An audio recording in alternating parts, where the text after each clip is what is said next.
World War II ending in the 40s. And then when did white collar work, i.e. companies and office spaces where this whole 40-year plan is promised, when did that actually start?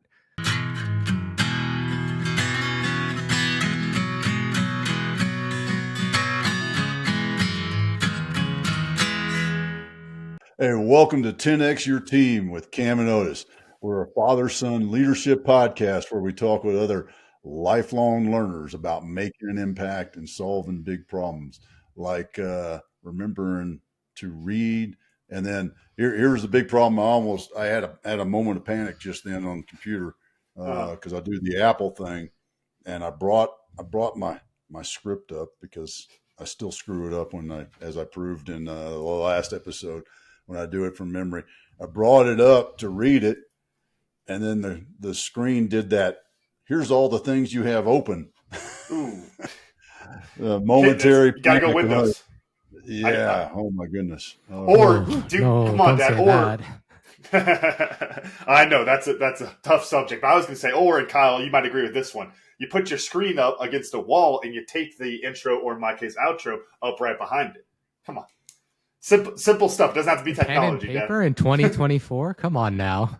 Yeah, I know. Which one of us is which generation? Come on. yeah, printouts. Yeah, no way. Kyle Mao joining us all the way from Kyiv, right? You're still in Kyiv? No, Poland. Poland, that's right. Poland. You decided rocket attacks and suicide drones. Yeah, not really a place for a family, I would say. Yeah, I don't blame you. And Poland's, I like Poland. We were just there back in December visiting. So yeah, very nice place. Yeah, it is. I have a lot of good friends that hang out there. Kyle, man, what I'd love to hear, because I find it interesting, because you went from hardcore engineer to touchy-feely stuff, and by touchy-feely stuff,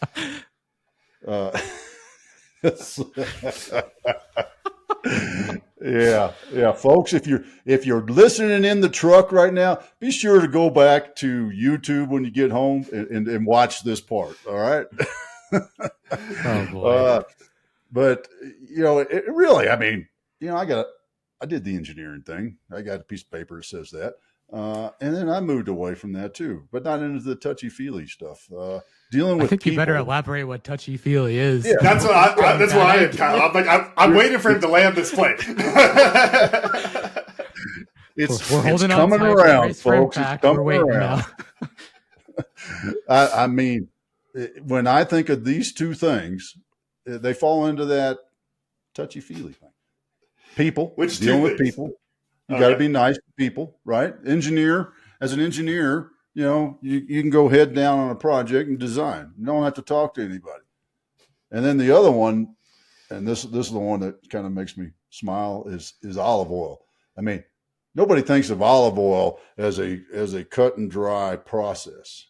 Mm-hmm. It's very arty. And that's why I use the term touchy-feely. But the thing is, you missed a step there, because I had a dating business in between the olive oil and the engineering career. Oh shit! So now people are like, "Wait, what are we touching and feeling with olive oil, and where on earth is this show going?" We're gonna wonder right now. The dating business. That's where the olive oil's coming in. Oh man! Oh my gosh! Yep. And it's only Wednesday, folks. Not after this, it won't be. But so I think to finish the question, as we got completely derailed, that's fun. But no, Kyle, how did you kind of make that switch from the, what we would consider the more stereotypical cold engineer into these three areas that don't seem as cold? I think is the less touchy-feely way to put it down. Yeah. Now that the plane's landed, I'll tell the story. Basically, was disillusioned with my career, like many people have been probably at some point in their life. And you always feel like maybe what you're putting in, you're not really getting paid back the same, or it's not being recognized. So kind of decided I wanted to move abroad. I wanted to have a change of pace in my life. And I kind of just said, like, I'm going to save up some money and I'm going to go for it. And it was a struggle of mine in my life earlier, many years ago, that I was just not very good with girls. I didn't really know how to get them. I didn't understand them. So I had built a little blog as I got better, basically sharing that story and just writing and documenting everything that was working. And before I knew it, that blog was doing really well and providing a full-time living. And I was able to move to Europe, out here to Poland, actually, at first with that blog. And then that became an olive oil company because I had a reader of the blog who was interested in getting his family's olive oil from Croatia to the market in the US and Canada. So that's how that started. So that's the story from engineer to touchy-feely olive oil in a minute. Wait, so that's really interesting. I'm trying to think if I've known anybody that's had a business pop out of a reader, if you will, on a blog saying, "Hey, I've got olive oil and it's good. Can you help me?" That's interesting. Walk us, because that's a big decision, and there's a bit of risk, because I'm sure there was a little bit of that. Who the hell is this guy? You got olive oil. How'd you do your diligence? Boy, I am. Take a breath. I got you again. Due diligence. How did you do your due diligence? There you go. I mean, it was someone who I came to know pretty well personally. At that time, I was living in Prague in the Czech Republic, and he actually had a software engineering job there. But he had the family farm in Croatia, and he'd had his eye on this for a while. So as we kind of got to know each other and, got more acquainted, it made sense to go ahead and do this. And he had obviously all the local connections, kind of the operational knowledge on that side of it. And then I had the marketing and the internet stuff on my side of it. So it worked out pretty well. And then just getting it to market, though, I tell you, physical products, I've done a few businesses now, and physical products by far the most headaches, just between all the regulations and everything getting to market. But you'd be amazed at how complex a bottle of olive oil is. So, you look at it, it looks like a bottle of olive oil. It's pretty straightforward. But by the time you get it shipped in a big tub, 1,000 liters, you get it bottled, you get it labeled, you get it all sized properly, everything, the cork, the wrapper, and then you get it in a box. Has quite a few steps, and every single step really adds up, to your bottom line. And you'd be amazed that, like, we were making very, very, very little money on it to start, for sure. How did you, and I can hear it a little bit in the way you just talked about that process there, but I'm really curious how you kind of applied your engineering background and maybe some of the logical way of thinking into the business world. Because I always think that that's the interesting thing about entrepreneurs is we all kind of a lot of us at least, come from very slightly different backgrounds, me with like ag biz. And I have these random nuggets and random ways I like to do things because of ag biz. And I'm sure you have a lot of those from the engineering background. Actually, I don't think I used any of it. We pretty much just flew by the seat of our pants. We threw it all out the window. We ordered a bunch of bottles, said, okay, this is the one we want. Then we ordered 1,000 liters of the stuff because it was a seasonal product. Like, the harvest is only once a year. So we shipped it all to Canada, where he was living at the time. And then I flew there, and before we knew it, we're like, oh crap, we have a bunch of orders. We've got to figure out how to do all this. So we're going to set up the assembly line in the garage, and we're going to bottle it and drive it to the post office ourselves. So that was how we got the company off the ground. Probably I should have used a little bit better of an engineering process, but no, that was one of those, we're going to fly by the seat of our pants and hope that nothing breaks, kind of a launch to a company, actually. That's really awesome. I was having a conversation with a client yesterday, kind of in that same sort of sense of the entrepreneur space. There are entrepreneurs who just, get lucky, right? You kind of, like you said, you flew by your seat of your pants, and it's like, well, crap, that worked. Holy crap, right? And then there's the other ones that put a plan together and should be successful, but don't get successful.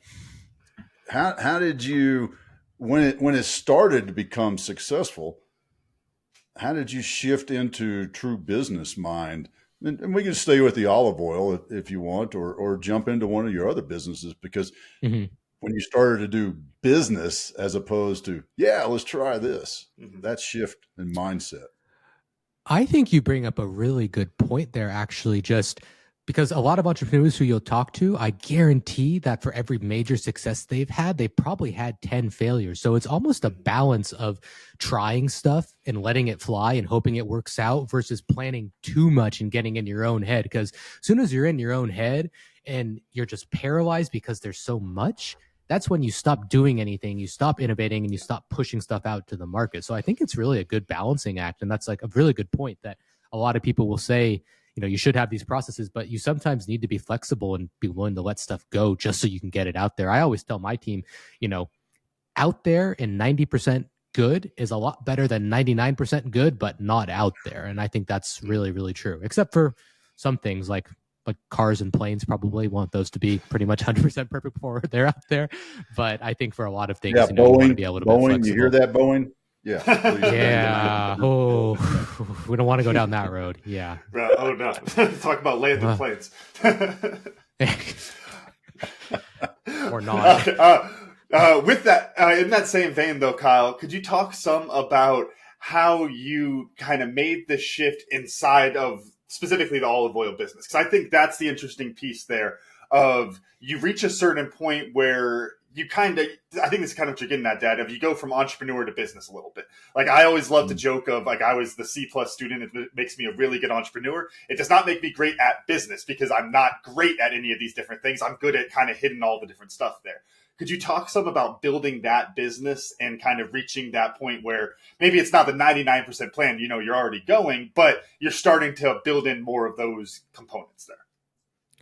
Well, for this one, it was like, okay, now we've done 1,000 or so orders. We probably shouldn't be bottling it in the garage anymore. So that was like the good starting point of actually saying, okay, where are we going to ship this? Where are we going to get it bottled? How are we going to actually have someone else handle the logistics and packing of it? So we had to take all of that off of our plate. And that's not something that you can realistically just hire somebody in a city to handle. Like you've got to actually go and get a special company that you then send it to. They bottle it. They send it to the shipping company. Our steps with that was because I was connected just through a lot of people with my blog. We knew people who had done e-commerce stores before. So finding all the people who could actually just point us in the right direction with that business was very, very easy. It was, as simple as calling up a friend saying, hey, you started a new brand a couple of years ago. I know it's going good. Who are you using to ship out of the US? And he said, oh, but it's ShipBob in Chicago. So we went with ShipBob. It's all about eventually just figuring things out. And a lot of times, like you're always putting Band-Aids on it. So in my current business, HireUA, after the war started and I got out from under a business partner, my recruiting company, that is, it absolutely exploded. So for a long time, our CRM was pretty much my head and a Google Sheet and my email box. But as we got bigger and bigger, it's like, okay, this isn't going to work. So we're going to put in this system in place. And then you outgrow that. And I always say, like, I feel like I'm always slapping Band-Aids on bullet wounds, but eventually you have to go back and actually take out the bullet is kind of the best analogy. So it's kind of a matter of like going up the stairs, going up the steps, patching things up. And then you're like, okay, we're at the capacity that this is going to work with. Got to take a step down, step back, and actually build something that's going to last the test of time as opposed to continuing to put Band-Aids on it. Could you share with another us thing? Go ahead. You got it. Could you share with us the indicators that you saw or felt? Because I think that's a really good piece for other entrepreneurs to hear. Because we all do the Band-Aid thing. We all have the start with the CRM up here sort of stuff. What were some of the indicators that you said, whoa, let me back up and create a process for that? For me, like personally, it was always when my calendar was getting a little too full and things were just getting a little too busy that I never felt like I could take a step back and breathe. I have found when it comes to building out a team, I think the big indicator is a lot of times people don't want to use it. They've actually found a faster way to do their job than the process that you built. So that's actually a good thing in many ways because it means you hired the right people to do the job and they're actually innovating on it. But then you need to go back and account for their feedback and kind of build their processes and their workflow into something that's then continuously scalable as opposed to just staying in with one thing. And I always like to say, it was funny. I was just having this talk with one of my account managers the other week, and she was saying basically like, oh, I'm looking for a little bit more to do, like do some projects I could take on. And I kind of said like, hey, Daria, like how much time a day is your job actually taking you? And she hesitated. She wanted to say like, oh, a full 8 hours. She's like, 4 or 5. I said, good. If you're smart enough that you can get the job done that you're paid to do in half the day, that means I hired the right person. I don't really care about you sitting at your desk for 8 hours a day. I care that you do a good job, which she does, and that you do it efficiently and quickly. So if it only takes you half the time, it means I hired the right person. The question I was going to ask was about translating kind of your own processes into the system. But then what you were saying there about hiring the right person, they almost kind of throw your system out the window. I'd be curious what your thoughts are on trying to find that balance where it's not necessarily, hey, you're going in and saying, like, you got to do it this way. You got to do it exactly like this. You want them to come in and to innovate. But at the same time, you want to make sure they're going in the right direction, kind of, keeping a little bit of your flavor and those type of things. Could you talk about finding that balance?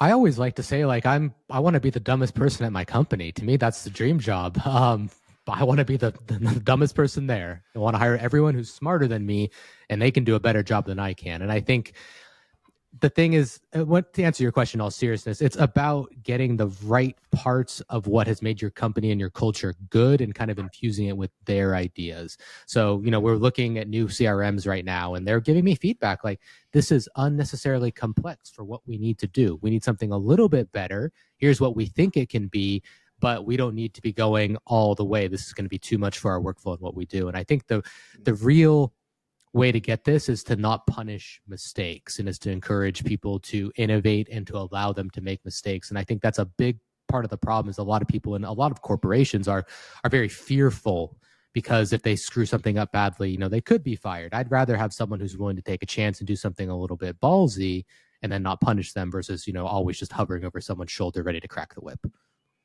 What was your kind of process for identifying the things that you wanted to keep? When you looked at a system inside your business, you're like, that's the thing that I think is working. This is the thing we're keeping. And then, everything else on that we can play with a bit. You always have to just look at what the core is. So, in our case, HireUA, recruiting firm, was we're trying to recruit highly skilled Eastern Europeans and put them into someone's business in 5 days. So what's the core element of that? It's quality, it's speed. Does it matter how quick, if everything is logged in a certain way? Or does it matter that the team is not at capacity and that they can simply handle and keep track of everything? So if they've got everything that they can do their job and meet those KPIs and those goals, I'm good with it. If that means it's as simple as a Google sheet, who am I to sit there and say like, oh, this isn't the way to do it? I'm not a recruiter. I'm not doing that anymore. So you've got to allow them to do what works for them. And smart, intelligent people find ways to make their job and their life easier, and they build their own workflows. If you have to provide everything, you may not always have the right person in that case, I would say. Where would you say, what's the origin of that that style, that ability to accept mistakes, screw ups? Because you're right. I mean, you came from corporate, right? You went to college, became an engineer, went into corporate world, which is, don't screw this up, I'm going to fire you, screw this up sort of sense. And everybody walks around on eggshells and afraid of innovation and taking risk. But now you've opened that up, and it's a complete opposite. Where do you think that that understanding or acceptance came from? Probably because I screwed up a lot of stuff in my life. Probably just learned to live with it, I would say. I think So in regards to this current company, HireUA, it's, I think, a lot of it because I've lived out here in Europe and I've read enough books about communism and I've seen enough effects of communism where people would sweep mistakes right under the rug and there was no accountability. The Soviet Union, for example, would say, hey, we need to have 1,000 cars built at this facility. And as long as 1,000 cars were there, they were like, okay, great, we're good to go. It didn't matter that half the cars were missing, no engines on the inside. They didn't bother to check for that. So I think I realized right off the bat, like this was a culture that in its history was really sweeping mistakes under the rug. So I've always encouraged the team, like if you mess something up, it's okay. We're going to work through it, but you got to be honest with me. And that will piss me off. If someone's covered up a mistake and then I'm going through a couple weeks later and I find it, then we're going to have a problem. But if you come to me honestly and openly, we'll figure it out. And that's what being, a good CEO, a good business owner is about, is kind of leading your team that way. Yeah. What's the phrase of river is easier to cross at its source, or something like that, right? What is it? I don't know it. A river is easiest to cross at its source. and so is a problem, something like that. If not, hey, if that's not ringing any bells, I'm trademarking it but I'm pretty sure I stole that one. That's a paraphrase. I don't think. It makes sense. I don't know. I'm trying to think if I've ever heard that, but that makes sense. I'm sure somebody said that 2,000 years ago, and I read it somewhere. But anyway, Kyle, the other piece there that I think is really interesting. I know you were kind of being like self-deprecating and joking with it, but of the had a lot of failures in your life. What I'm curious about is how did you kind of in like the more personal approach away from the business balance that, like learning to live with failure without feeling like a failure or ever beating yourself up in that way, and kind of trying to find that balance? Because to me, that's one of the hardest things about entrepreneurship is we're like, just like you said at the beginning of the show, you got to have 10 failures to have one win. Then it's really hard not to look at those 10 failures all the time and to feel like a failure. What was a little bit of like your process to, develop a mindset around that? Honestly, I'm going to quote Kobe Bryant here, but he said something like, in a game, if I shot 0 for 6, I was a failure because I stopped trying. But if I shot 0 for 40, it means I didn't stop.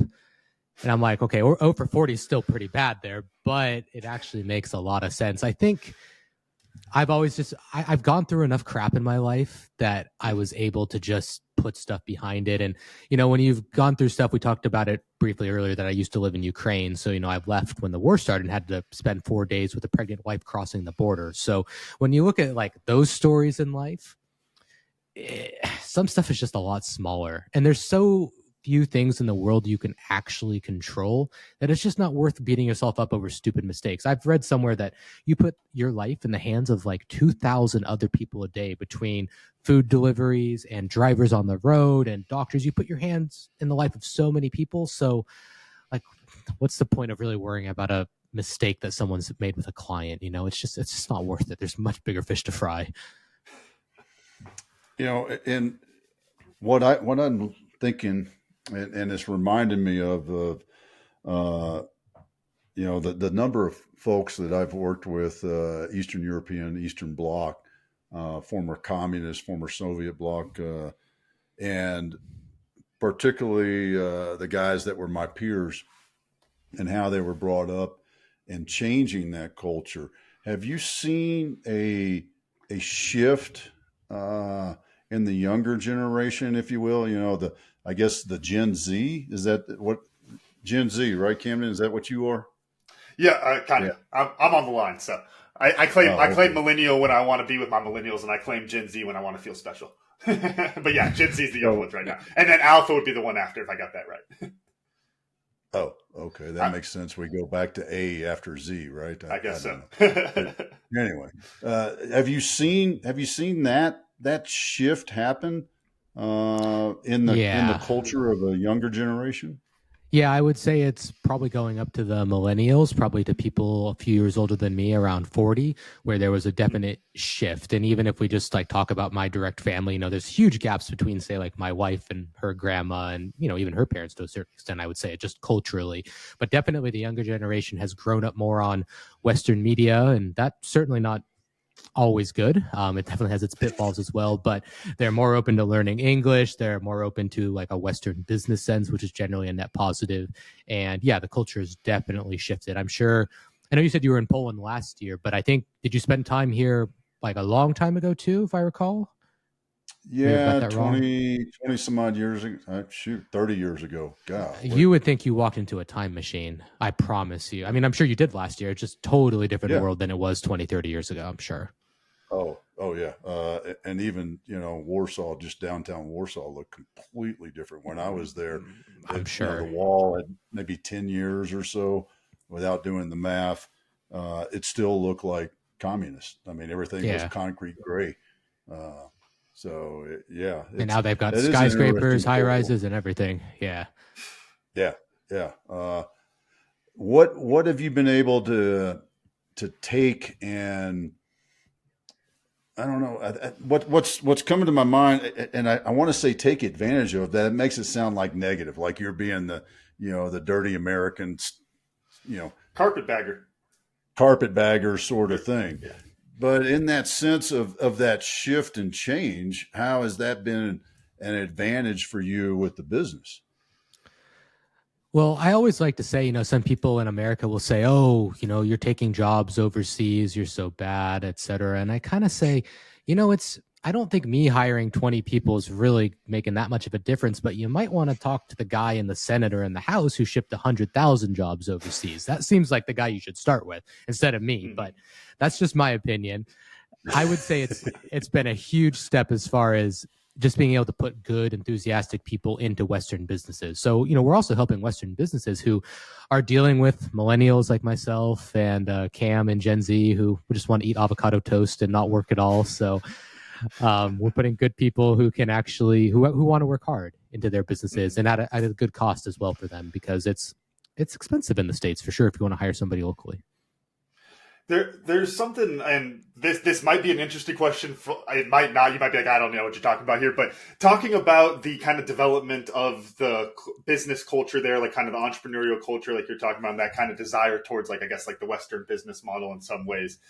Is there, what is that like connection and identity aspect there? Because it's like when you talk with people who are entrepreneurs from different areas of the world, Dad, I know we have a bunch of people we had on the show from different areas of the world. There's always a slightly different flavor to the way they look at business and those kind of things. And then when you talk about someone who's relatively, or a place that's like relatively young in their entrepreneurial venture, I guess you could say, there's a lack of that identity. Could you talk some about maybe what that's looking like, or even more so you as an entrepreneur there starting to build that just with other entrepreneurs and starting to build those connections, build that identity?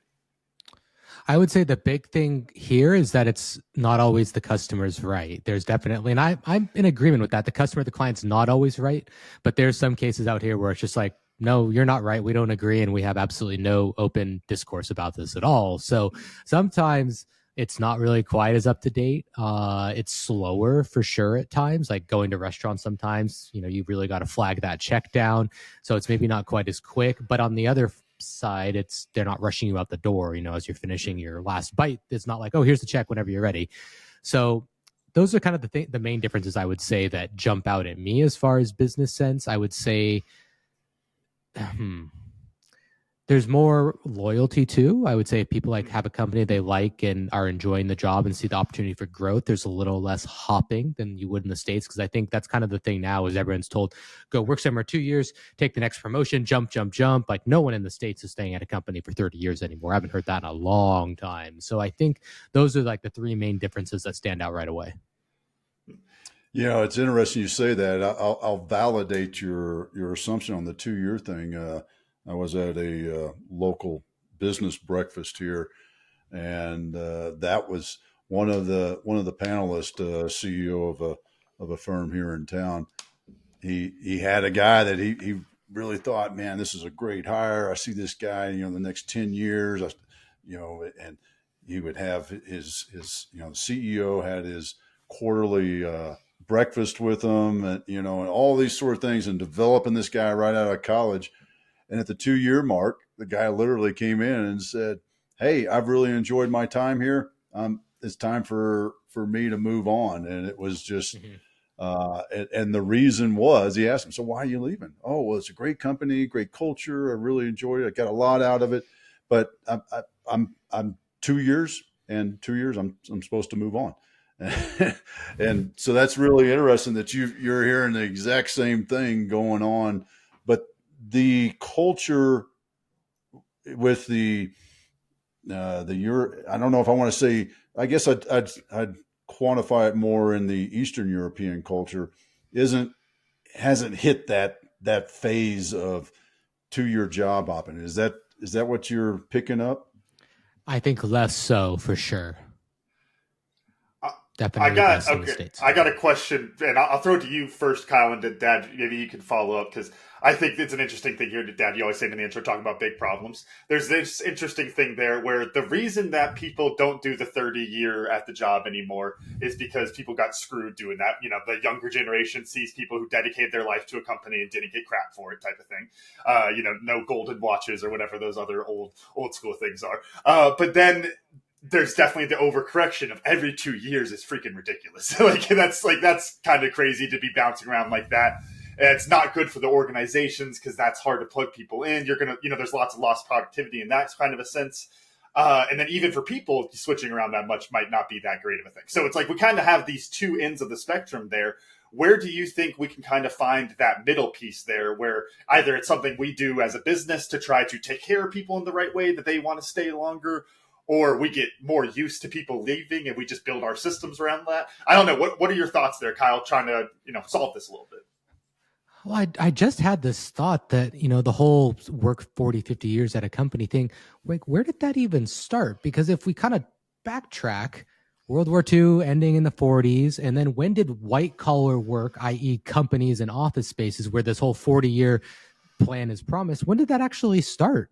The 70s or 80s? And then people were, already fed up with this and said it's a scam by the early 2000s? I don't know. Was it ever really like that? I don't know. But I think most big companies now, as smaller businesses, end up getting acquired by bigger companies, you become just another name on the wall, or in the directory book is what I should say. And I think that there isn't much loyalty. And I think people are right to assume that, at the end of the day, you are just a number to a company. Maybe if it's small founder led, or, the original founder's still involved, like maybe you're going to have some loyalty, but like for the most part, you just can't expect it. But I think companies need to be incentivizing people to stay for more than 2 years. Because that's the thing. If I get hired at one job and I'm going to make $100,000 a year, and then 2 years later, someone's going to offer me $150,000, like I'm obviously going to take it. So company A, like, what are you doing to make up that gap? Because that's 50% more money. And if they're not willing to, if they're going to sit there and say like, well, you're going to get a 3% raise every 3 years, then you're just like, forget it. It's going to be 40 years before I'm up at that next 150 mark. So I have to jump. Yeah.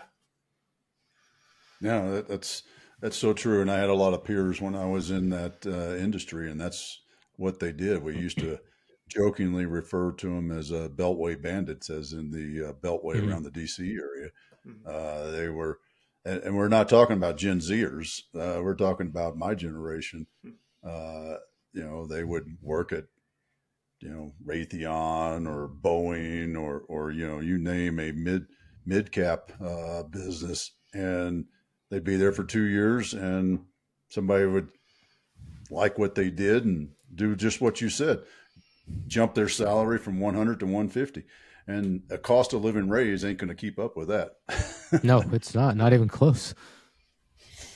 Before you shift, Dad, I was wondering if you could give a little bit of historical perspective. Not that you were necessarily, all the way back. Kyle, you started your example off with World War II, so maybe not go back quite that far, Dad. But do you have any historical perspective on that 30 years at the company, 40 years at the company, where that comes from, or when we started shifting from that? Yeah, my grandfather, my pawpaw, worked for Exxon, starting in the mid 30s until probably, they called him back from retirement 2 times at least. So he was probably a true 30, 40-year guy at Exxon. I mean, like, no shit, had paper stock, the old school printed out paper stock from Esso in his possession, sort of thing. And then my dad, Pawpaw, he did the same thing at General Dynamics once he started his full-on career after, going to college for a number of years. General Dynamics, and then that was bought by Lockheed, and that was where he eventually retired. But it was the same plant, if you will. So, I think that generation very much so. One interesting thing there that I just thought of also is I feel like most of the incentives we hear about are like too long term. I think Kyle, kind of to your point, it's like there's not that competitive, wage increase and those kind of things. And then the incentives they do offer, it's like, the retirement benefits and those kind of things. It's like, I got to do 30 years. It's like you almost need something in the middle there to help keep people around for 5 or 10. And then besides just trying to go all the way to the stay for your whole life, like that's not going to get people to commit that long. Yeah, and I think nobody thinks about that in terms of, like, no one wants to be tied down forever now. The whole world has shifted, right? It's a much faster moving pace. We're connected everywhere globally now within a second. So saying to someone who's just out of college at 22, like, oh, hey, you want to spend the rest of your life here? It just doesn't fly. No one's interested in that. No one's buying that. Right. Retirement will be great in 40 years. Trust me. It's like, no. Yeah. Yeah. I met a couple of guys when I was at a trade show a couple of weeks ago that were 25 or no 35. He was 35 because he'd been with the same company for 15 years. And I was like, dude, you're like a freaking unicorn. You know, he basically graduated trade school and, you know, started on the shop floor and worked his way up to, you know, director of sales for the company. And those are pretty rare. Yeah. I would say too, there might be a big gap too in what you just said, like trade companies and more blue collar services as opposed to, you know, hot tech jobs. Like the tech jobs, it's, you know, if you're building the next TikTok, well, you have a very small attention span. So you're probably going to jump to the next job. Whereas like the more kind of old school businesses, you know, local mom and pop, much more likely, I think, to have a long tenured employee than the tech companies where everyone's just in and out the door every year or so. Yeah, and if you're looking at like working at a tech company, you're probably aware enough of the changing landscape of the tech industry, where it's like even working at like one of the big ones, you're probably still like, we got 5 years left of this. Like it's like, you know, AI is going to come in and or some other company's going to come. Like the turnover for like the actual like businesses there might also influence some of that. But I think, yeah, okay, I'll let you ask your question there, Dad. We went down my rabbit hole pretty well. I'm satisfied with the percentage of that we were able to answer. Okay. High enough percentage. All right. Yeah. Good. Pretty darn good. Because this isn't that far off. I mean, yeah, I do want to know how the hell do I tell if it's a good olive oil? However, I was more interested as we're talking about people and, you know, longevity is short term, how HireUA is, how are you saving businesses money and keeping us from business owners and us from having that turnover that costs so much. The cost, I think a lot of businesses don't understand the cost. They just feel the hurt, the ache in their heart that, you know, Joe left. They need to look at the cost also. And I'd love to hear how HireUA can help businesses mitigate that cost. So it starts by kind of doing the math. So if you hire the wrong employee, it's pretty likely it's going to cost you roughly 30% of their salary to, you know, lose them, retrain the next person, opportunity costs, et cetera, et cetera. So if you're hiring Joe for say $5,000 a month, that's $60K a year. If he churns after 3 months, like you're already going to basically be $20,000 more or less in the hole. So right off the bat there, obviously we're going to save people, you know, 70 to 80% off that $60K. So it's going to be significantly less. It'll probably be under 20. So already that cost of us for the whole year is going to be what it would cost to lose Joe. And then, you know, it's all about making sure, you know, that you have the right fit. And we've done this literally hundreds of times now. So we know the candidates that we're scheduling. We know who we think is probably a good fit with the client. And the best clients are the ones who ask for feedback and guidance. Like, do you have anything with this job description that you think we could modify to attract better people? Or do you have any specific questions you guys have for this position or for our company? And you really try to help guide them to getting the right person. And then if you find the right person with the right company, it can last a very long time and, you know, not have that turnover, not have those costs associated with the turnover. How do you have a long, let me just a follow up to that. Because I'm curious on the business side, do you have for lack of a better way of putting it, a longevity bonus that you know, if I say, hey, Kyle, I need some help in this area, looking to increase some personnel that do, you know, I don't know, Cobra coding or whatever the latest, you know, HTML or whatever. I probably shouldn't have just said that. I should have stuck with coding. HTML. I'm just making up words now. You never know. But I need that sort of help. And you give me a real big winner. Do you have any kind of like, you know, 12 months down the line, I'm like, damn, this dude's still good. Here's another $1,000. Thank you sort of thing, or anything like that, kind of a longevity incentive, I guess? We try to bake in the ability to give raises. So, obviously we make a monthly margin on the majority of our placements, and we try to set it up so that if it is going really good, we can just give a raise out of that margin after a certain amount of time. That said, usually the costs are, small enough that, let's say someone's making $2,000 a month. So if after a year they're killing it, they're obviously, you've integrated this person, you're getting more than your money's worth. So it really doesn't hurt business owners too much to give them maybe 400, 500 more at that point. You just gave them a 25% raise.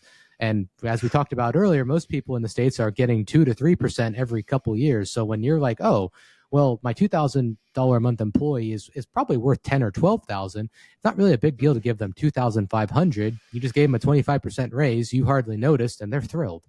So it's kind of one of those situations everybody wins, which is really what we try to make it happen, because that means it lasts longer. That means that our company does better as well. I'd be interested to hear what you make of kind of the incentive structure around hiring and, like job placement, because clearly what we were just talking about there, it's like, from the business perspective, we want people to be there a long time. We want them to be good employees, all that kind of stuff. I could see how a hiring company might not necessarily have that incentive baked into it. You're talking about it, you think that way, but it also would probably be easy just to churn people out as fast as you can. Because, I don't know, thinking about it from the literal economics of the business, I'm like, if I give Otis 6 jobs over the course of a year, then, I'm placing him 6 times. That's 6 widgets I'm building. You think about it that way. There's a incentive to not necessarily be good at your job with that. What are your thoughts there on kind of the incentive structure and maybe how HireUA is kind of reshaping that landscape a little bit? So when it comes, are we talking like locally? Are we talking overseas? I think there's 2 very distinct gaps there. So which one do you want to cover? Because I don't think it's necessarily a fair comparison, like a U.S. recruiter to an overseas one. I'll let you pick on that, honestly. Okay. So overseas, the thing you can look at is that a lot of times if they are sourcing from the traditional countries, which would be the Philippines, India, Bangladesh, kind of Southeast Asia, if you dig into the average salary there and the fees that they're charging, like it's very likely that they're maybe paying 50% of that fee to the employee. So that to me is like, it's and a lot of them might be 70 or 80%. So that to me is like kind of crossing the point of like, okay, you're not really thinking in the long term of this. And maybe this is, I don't want to say unfair, but it's borderline unethical in a lot of cases. Mm-hmm. But the other thing you can do to vet a lot of these agencies and companies is, do they actually use the talent that they place? So to give an example, there's a big Latin American hiring firm, and I hired a blog writer and copywriter last week from Europe. Guess who she had on her portfolio? Was the Latin American company. So they don't even hire people from that region to write the articles on their site. Or a couple other competitors, it's like, we have 25, however many employees in the States supported by, 50 people from this country. So I'm like, okay, so none of the people from the other country are capable of being in leadership positions, or you're not willing to put them there. Whereas if you look at like HireUA, pretty much everybody on the team except the sales team, and we don't play salespeople, is from Ukraine or Eastern Europe. So I think if they're not actually willing to use the people that they're placing for key roles, then it kind of tells you everything you need to know. As far as the overall structure, though, what was the direct question about structure? Is it fair? Is it bad? Is that kind of what we were getting at? No, and you kind of answered that there. What I was kind of thinking of more so is how do you kind of view it as an entrepreneur of helping to change the way people look at that hiring, and kind of flip that incentive structure around a little bit. Well, I think anyone who's not willing to back it up with a big guarantee, like at least 6 months to a year, why would you want to work with that person? So if you're going to pay a recruiting firm, say, a one-time fee, probably going to be 10% of annual salary. So let's say you hire someone in the US for $60K a year, you're going to pay them $6,000. To me, it seems perfectly reasonable that they would guarantee that for at least 6 months. Like that seems pretty reasonable to me, but there's a lot of people that won't. They'll be like, oh no, it's a month or it's 90 days. And it's like, well, that's barely enough time to get to know someone. So I think if that's their structure and they're not willing to do a replacement free of charge, then that incentive is not, really where it should be. Because it's just a one-stop shop. It's just churn and churn. It's like a restaurant, here's your bill, get out of here. Same kind of thing. Like, here's your candidates, go away. We're done with you. Have you found that by doing that, you're keeping long-term clients, repeat clients, if you will? Yeah, we've actually been able to tip over as a business that gets like a good chunk of our business from word of mouth and referral now. We have people that have a couple of companies that have placed 20 people with us and just constantly referrals, word of mouth. And that's because we do a good job and we do it fast. And yeah, we're trying to keep people with companies for the long term as opposed to the churning and burning. Could you talk a little bit about what you do, or maybe a little bit of your processes or systems of making sure those people are a good fit? Because I think there's some great lessons that, business owners can learn from that for their own hiring process, of, okay, how do I make sure somebody's going to stick around for 6 months, a year? They are that type of person, those kind of things there. So it's a balancing act because the driven, hungry people who you actually want to hire are also kind of likely to jump ship if they have a better opportunity. So you've got to make sure that the opportunity is good enough. But I think a lot of people don't even interview well. And I mean, not as candidates, as employers, they do a lousy job interviewing because they ask the same questions. So just like employers are tired of going in on 10 interviews and hearing the same answers, a good employee who's been on 5 job interviews is also sick of it. So asking questions like, well, what do you do for fun? Or, where do you see yourself in 5 years? I mean, if you want to ask some of them, okay, but you need to have questions that get them to open up and that show the things that you want. So I like to ask that question that I kind of talked about earlier is how often, at your last full-time job, how many hours a day did it take you to actually do your job? If they're like, oh gosh, my 8-hour job took me 12 hours. I'm like, nope, next. I want the person who said, oh, it took me 3 hours a day. That's what I want. And also just asking simple questions like, what do you know about this company? What appeals to you? Not just like, why do you want this? It's people aren't creative enough. They're tired of the same questions. You need to also impress the best candidates as opposed to just going through the motions. It's the days of you having the power as the employer are kind of gone. Like no one's, unless you're a huge name, no one's like just beating down the bush and saying, I need this opportunity. Yeah, that's very true, and there's some irony in that too, because you still hear about people that are out there in the white collar professional services realm that are like, I can't get a job, man. I've been sending out resumes and all that sort of stuff, and then you got the employer over here that's going, I can't find the right people, and all I'm just like, hey, let me introduce you to. Are you getting that same sort of feeling, or is that just something that's happening that my perception in people I know? I think I mostly hear about employers just unable to find anybody these days. That's what I hear mostly. I don't hear as much about the employees, but I also don't live in the States and, talk to a bunch of 30-year-old people my age in the States about their job hunt. Most of my circle and network of friends at this point is entrepreneurs. So yeah, what I hear is we can't get the right person we need.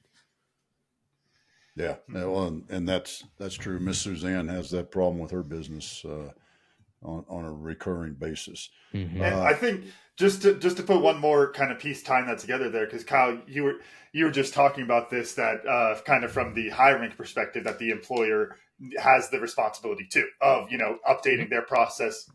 They don't have all the power anymore. I think when I was talking about that spectrum earlier, that's that over adjustment kind of going back the other way, overcorrection of people changing every 2 years. I do think there is. And this isn't just to say that people, that there's no responsibility on the employees as well, but I think employers have a lot of responsibility there. Entrepreneurs have a lot of responsibility there to make those changes to kind of, we've talked about a few of them in this episode, but that's how you make that impact. That's how you get people to stay, is you actively make changes rather than just saying, this is how I've been hiring people. Nobody wants to work. People stink, and kind of spiraling that way. Thinking about what can I do to make a better offer for people and kind of having that approach, I think is how we kind of get back to the middle of the spectrum there, where we might have people around for, let's say, 5 and 10 years rather than 2 years or 30 years, right? Yeah, I think that's what amazes me sometimes is I hear like, oh, I've hired 10 people for this position in the last 2 years and none of them have worked out. And I look at them, I say, there's one common denominator here. Do you want to explore that option? Maybe. And sometimes they do and sometimes they don't. And the people who don't are destined to go through another 10 people in the next 2 years. And that's usually how it seems to go. All right. I've been holding this question because it is off the line we've been following. How did you come to know olive oil, and how does the rest of us, because I know olive oil there's all kinds of different things going on. How do the rest of us know whether or not it's a good bottle of olive oil? Probably the easiest thing is that when you do, like if you take real olive oil and you put it in a shot glass and you do a shot, it's going to burn your throat, but then it's going to feel fine after that. It's going to give a nice little peppery kick. But if it's not real or it's laced with other types of oils, it's probably not going to burn as much. And then your stomach's actually going to feel like terrible after. Generally, a good rule of thumb is that most of the stuff that you're going to get off the shelf is probably laced with like seed oils like canola, vegetable oil, or something else. Sometimes it'll generally be listed on the back there, but not always. But always just kind of look at that fine print. Honestly, if it's less than like $20 a bottle, highly, highly unlikely. It's just pure extra virgin olive oil, I would say. Oh, wow. It's a crooked industry. It's a crooked industry. Man, just the price tag on it, huh? Can at least get you in the right category. Yeah, I would say that's probably a fair number now. Wow, that's good to know. I'm looking over towards the kitchen, thinking about those bottles that Camden gave us for Christmas last year, and now I'm questioning whether. You're questioning him. Yeah, I know. I was going to say, on your dad's Christmas present. Not that much. No, I was just thinking, I'll go take a shot of olive oil after this. Then you said the price tag. I was like, oh no, ours is not good. Like I know the answer. Don't do that. Don't do that. I'm not even going to chance it now. There's kind of a fine line though with, some people let this stuff rule their life. They're like going to restaurants, like, what kind of oil do you cook your French fries in? And there's a point where it's going to drive you nuts to be looking at every single little thing. So, don't let it kill you finding every little thing about every piece of olive oil or food out there. But, if you can avoid some of the bad stuff, you should. Yeah. Well, I would think if I'm buying it to put in my house and cook with it, then I'm going to be more careful. If I'm going to a restaurant, man, that's pretty much you're getting up on a high horse if you ain't going in. I don't want your French fries because cook them in olive oil, not canola. Yeah, no, go home then and cook it. yeah, exactly. Man, well, other than that, what I learned today, I love your approach of, hey, if it takes you half the time to do the job, then I've hired the right person.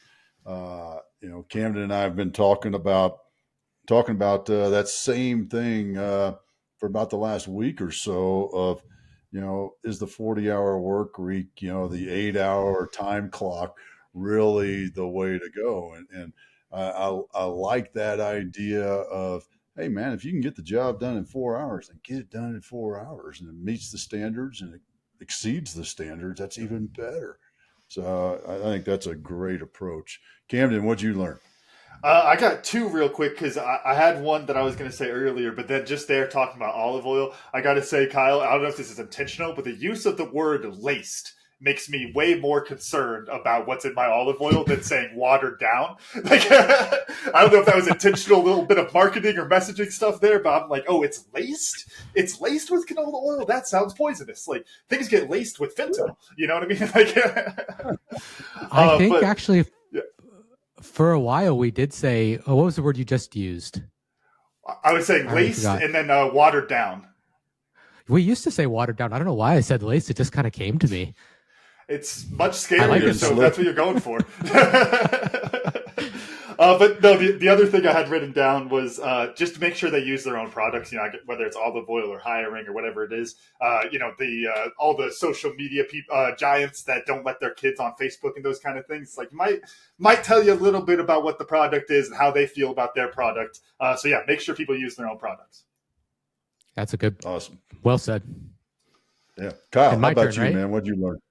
I learned that it's better to cut the river off at its source, and I think that's a analogy that could be used to a lot of different things in business, not just problems and not just business, but almost anything in life. Basically just don't procrastinate. Man, I like the way you said that, though.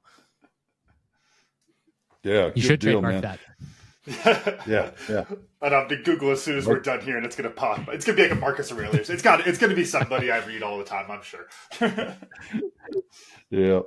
Kyle, man, how do folks find you, follow you, see what you got going on next? Order olive Yeah. oil. So if you are a business owner actively looking to hire, go to hire-ua.com/CO, Charlie Oscar, and book a call with the team. I send out a daily email to business owners about stuff like this and laced or non-laced olive oil.